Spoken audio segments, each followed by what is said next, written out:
This was the greatest episode ever. Really quick, there's a $15 gift card to Amazon giveaway at the end of this video, so stay put to the end or just jump to the end. It doesn't really matter.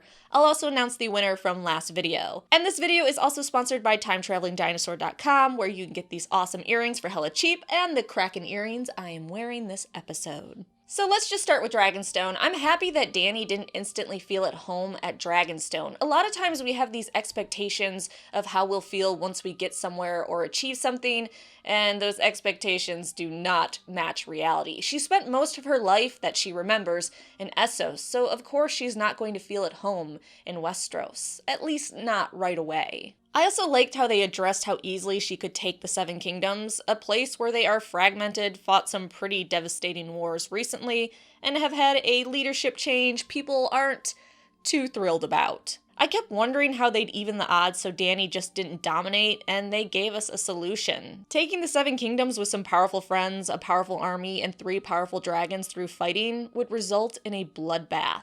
That isn't how you win a realm. Well, you could, but as Tyrion said, she doesn't want to be the Queen of Ashes. And I'm so happy Tyrion is here because we know Dany has been ready to lay cities to the dirt before. Then there was the part I've been waiting for and hoping for more of.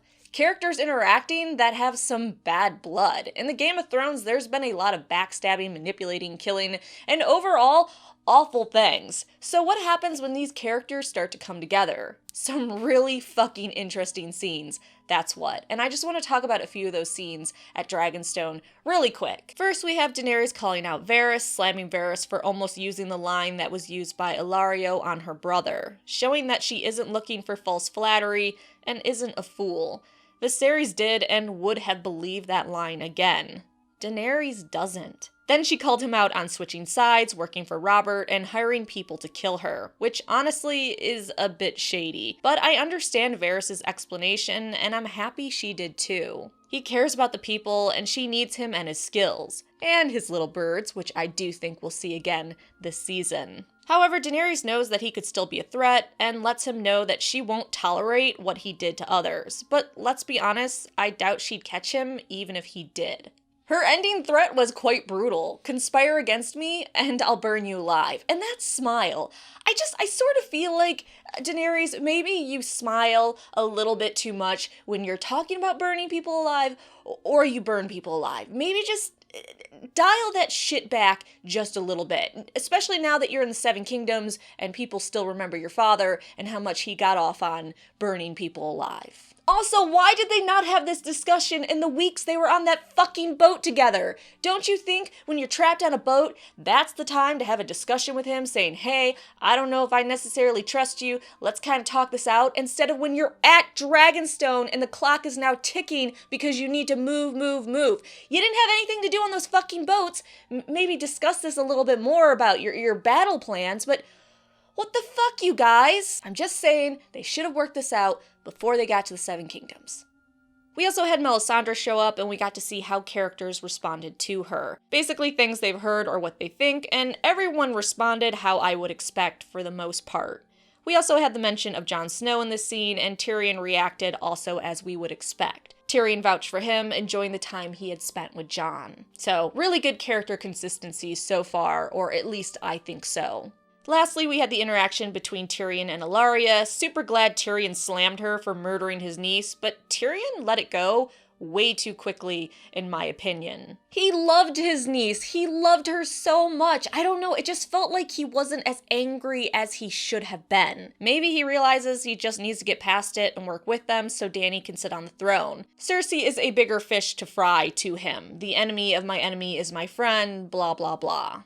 I wonder if Dany had a strong word with her about not killing any more innocent children. Just seems like something that might bother her. I also hope Tyrion shows zero sadness over Ellaria being captured and killed in the future by Cersei. I'm also really crossing my fingers for more of these interactions throughout the season. Characters hating or vouching for other characters, having trouble getting past slights, or refusing to trust one another, and how they get over it. But let's go back to that Melisandre meeting. I loved her talking in High Valyrian and the mention of the prince that was promised being gender neutral. Also love that when Dany asked if Mel thought she was it, how she dodged the question, not wanting to say it was Jon, or she believes it's Jon. Old tricky Mel. Straight admitting that she isn't the princess, but Jon is the prince, might make Daenerys less willing to play a role in someone else's prophecy. Of course, there's always the hope that it is a prince and princess that was promised. But oh man, when Melisandre was talking about Jon, look at Dany's face. It's already starting. As Mel was talking more and more about Jon and what he had done, Dany was getting pretty intrigued by her nephew, and we all know where this is going. I am a little disappointed Dany doesn't seem to be sending letters like Aegon did to surrender. I mean, she did to Jon, but I was hoping for more. Oh well, different landscape, I guess. In the war room, it was fun to hear how these people wanted to proceed. Most of them want straight blood, for various reasons. Cough, vengeance. While Tyrion is cautioning against what a lot of us fans have been worried about, taking a foreign army into the Seven Kingdoms and starting to fuck things up. People of the Seven Kingdoms would not take to that too kindly, but they found a great solution to that, having Westerosi armies lay siege to King's Landing, showing Cersei's own people are turning against her, and at the same time taking the Queen of the Three Kingdoms, at best, own home. What a big move for Tyrion to decide on Casterly Rock, his family's home, his home, and that it should be hit by foreigners. I think everyone around the table knew what that meant to Tyrion and respected him for it. After the War Council, we got some Queen of Thorns, typical sharp words, but I don't think she's completely right. Ignoring clever men isn't always your best bet. Listening to them, weighing what they have to say, and then making your own decisions is probably better. Some people do actually have good insight to give. Then we ended Dragonstone with some hot Missandei Grey Worm action, and I thought it was so incredibly sweet that Missandei was Grey Worm's weakness, and their lovemaking scene was just so beautiful. And now it's confirmed, Grey Worm dies this season. Now to the north, we see they've begun training the boys and girls to fight, and how adorable is it that Jon and Sansa are where their father used to train them. Man, that was all the feels. When Jon and Sansa read the letter from Tyrion, summoning them to Dragonstone to meet Dany, we got another one of those moments where interactions seasons ago made a huge difference. Such as Tyrion putting the bastard line in the letter to let him know it was him and to trust him.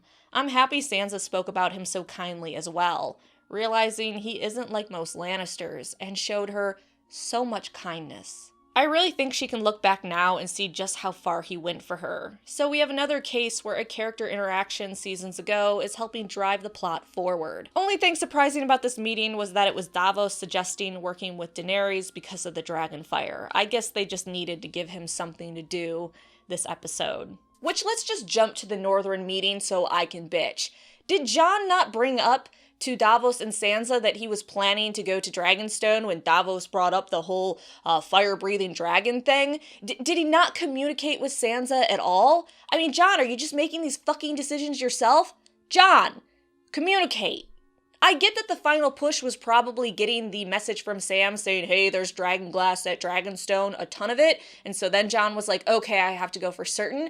But you know how your sister reacts to surprises. Maybe softball it to her when you're not in front of all the lords. I feel like he should have learned his lesson by now. Although I fist bumped so hard for Sansa this episode when she brought up the Mad King and what he had done to their family. You guys that watch me regularly, you know that I've been bringing this up quite a bit. Sansa should point out to Jon when Jon wants to go see Dany, hey, you know who she's the daughter of. So her bringing it up just, it was so good to hear it. It had to be said. It just had to be. I'm also glad Glover brought up something I've been saying the Northerners should freak out about. A king in the North going south. The last king in the North didn't have a great end in the South. As well, I'm happy Lyanna scolded someone besides Lord Glover this episode. Poor man was ready to have a mental breakdown if he got scolded by her one more time. So, I have a question for everyone. This episode description said that Jon faces a revolt. I feel like maybe that word was a little too strong for what we saw. Kind of felt like a minor disagreement. Maybe they should have reworded the episode description. Jon says something that the lords and ladies of the North don't like. They're kind of loud about it for a few minutes, and then it gets resolved. I don't know. I just feel like perhaps I was misled, and I'm a little hurt. What a touching moment when Jon put Sansa in charge. I hate that she looks so surprised. but I guess I would too since he is always keeping her out of the loop. I also hated how she kept looking at Baelish. Damn it, Sansa, stop using him as your crutch. Speaking of Baelish, damn dude, why creep on Jon while he's before his father's statue? I like how they cut out the King in the North part of Baelish's speech to Jon in the trailers to make us think he was talking to Sansa. Though no one fell for it, D&D. Come on, we know your tricks by now. Oh man, the pissed off look on Jon's face the entire time Baelish is trying to manipulate him was so fabulous.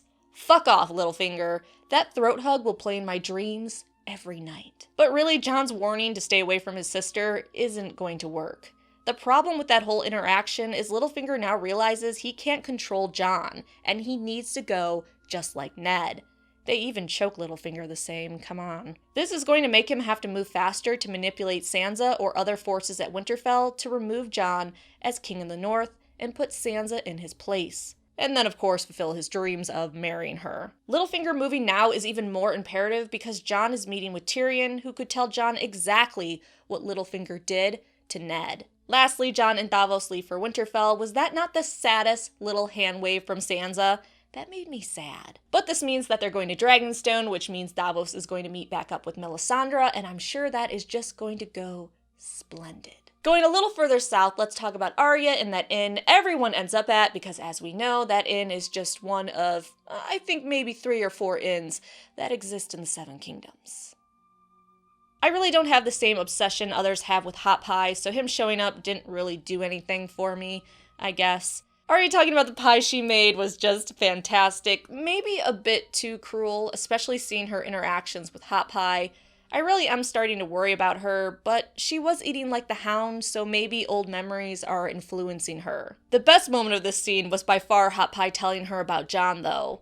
The light that came back to her eyes. It was like she was a little girl again. I'm sad that even though she's heading to Winterfell, Jon won't be there. But we'll get a Sansa reunion, and likely a reunion with Bran. Arya may still meet up with Jon at the end of the season, though. Time is flying pretty fast in these episodes. Lastly, with Arya, it happened just as predicted. Wolves surrounded her, and Nymeria came out, and was so fucking huge, my god. I didn't think Nymeria would leave her pack, and it makes sense that she would stay with her family. In the post-show, they explain Arya's line, "That's not her," was a callback to season 1, when Ned talked about Arya with a husband and dresses, and she said, "That's not me." So Arya understands why Nymeria can't go with her. That just isn't who she is anymore. But we'll see her again. Onward to the Citadel, I am a little bit disappointed that Maester Ebros isn't the one to be healing Jorah. He just kinda was like, well, nothing we can do for you. Here's a sword. Have a good time. Fuck you. I get the reasonings behind it. They explained it very well. I don't know. I just didn't see Sam doing this by himself. I do like how badass Sam has become. He is Sam the Slayer at this point. I would never have imagined Sam having all these badass moments and lines, especially when he tells Jorah, you know, today is not the day you're gonna die. That was pretty badass. I guess I'm just a little disappointed that Sam didn't have help. But then again, it does make sense that Sam would go above and beyond for Jorah because he loved Jorah's father. Anyways, that procedure was awesome. See, I can handle that stuff. I don't like piss and feces and stuff like that. That just, ugh, I do not like bathroom humor. But pus, blood, cutting things off, that's not a big deal to me. I've done those things. I've worked in that field. So to me, cutting off people's skin and pus running down, I was like, oh yeah, this is actually a cool scene. I can handle it. The feces and just no.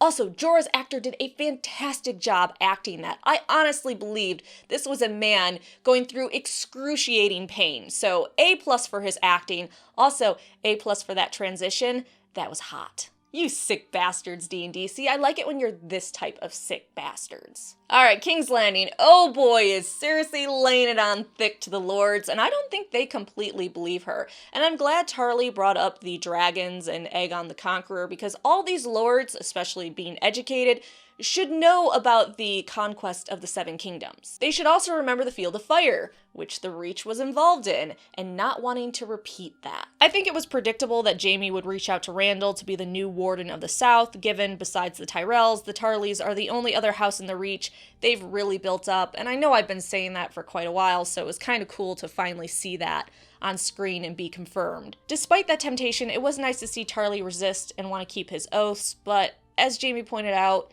you have an oath to the crown as well. So many oaths. Which one do you keep? Plus, there's the fear of what Cersei does to her enemies. Which, okay, everyone knows that Cersei blew up the Great Sept. She's not blaming it on anyone else. They know that she destroyed the symbol of their faith, their leader of their faith, the Tyrell Queen, and a bunch of lords, and more people aren't revolting? What? Even Hot Pie knows what she did. Why isn't there more backlash? I mean, we know the people of the Seven Kingdoms, they riot over everything. Their favorite fucking thing to do is riot. They're not gonna riot against the incest queen that destroyed the faith? Randall, he killed your liege lord's daughter. I don't know. I don't know why this isn't a bigger deal than it is. It definitely should be. We should be seeing more consequences to what she did. Maybe we will. I don't know. So Tarly is Team Cersei, and we end King's Landing with Qyburn showing us their dragon-killing machines. If Cersei gets a dragon kill, I'm going to get my D&D stabby box and just go fucking insane. But honestly, he used that weapon on an old skull. Not really the best practice. Also, Dorne had similar weapons, and they only managed to get one dragon, so I guess good luck with 3. Now let's end with what made this episode just truly, truly splendid.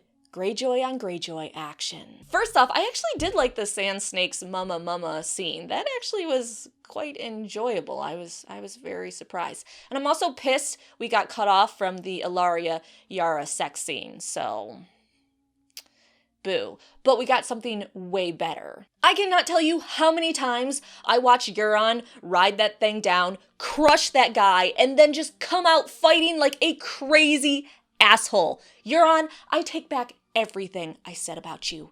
Make me your salt wife. Just please don't knock me up and tie me to the front of your boat. I mean, look at that. Look at him. My God. Even that axe with the kraken on it. I needed this Euron. He rocked my fucking socks. His fighting, his insane energy. This is an awesome blend of Book Euron and Victarion. Just so cool. Yara's charge scream did look kind of goofy compared to his though. But this is an awesome fight scene. Just all around amazing. Maybe I just love ships and water too much, but I was just so impressed with this fight. And then something happened that I'm having a really hard time talking about. So 2 of the beloved Sand Snakes decided to take on Euron. One with a whip in a ship battle, and, also deciding to round kick a man in armor. And sadly, our angels didn't make it. So I really just want to take a moment to grieve for our fallen angels.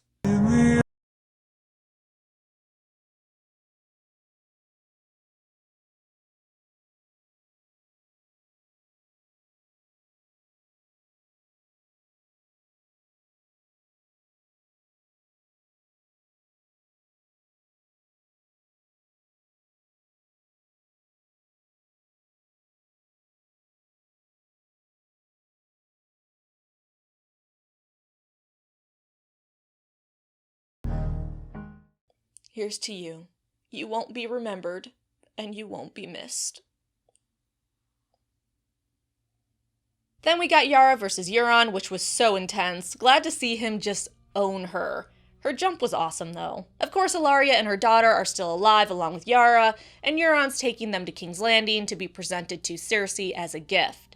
I really think Cersei will have Ellaria's daughter killed first in front of her as sort of a sweet vengeance sort of thing. While I am disappointed in Theon, they did demonstrate PTSD so well. You just aren't one day cured of that shit. It stays with you. It's very hard to ever be 100% free of it. Seeing the mutilations, Euron's typical cutting out of tongues of his future crew, and how it triggered Theon was to be expected and understandable. Does it suck he couldn't overcome it?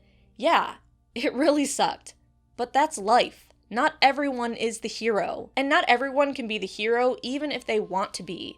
This is George's realistic world, and things like this should and do happen. Also, if he would have charged forward, Euron would have slit her throat anyways and probably just killed him. This was a no-win for Theon. Of course, the surviving Ironborn that followed Yara are going to be pissed about this, though. No way this doesn't bite Theon in the ass in some way. All right, let's end on giveaways. The winner from last week is Ross, who, come on, that answer was so adorable. He said, I want to see a battalion of white penguins with little spears. That's just so cute. Ross, message me for your gift card. New giveaway for your chance to win a $15 gift card to Amazon. Just like this video and answer in the comment section below, what surprising hookup are we going to see this season? I'll pick the winner and announce it next episode review. So thank you so much for watching. Please like the video, subscribe, and big thank you to TimeTravelingDinosaur.com for these awesome earrings.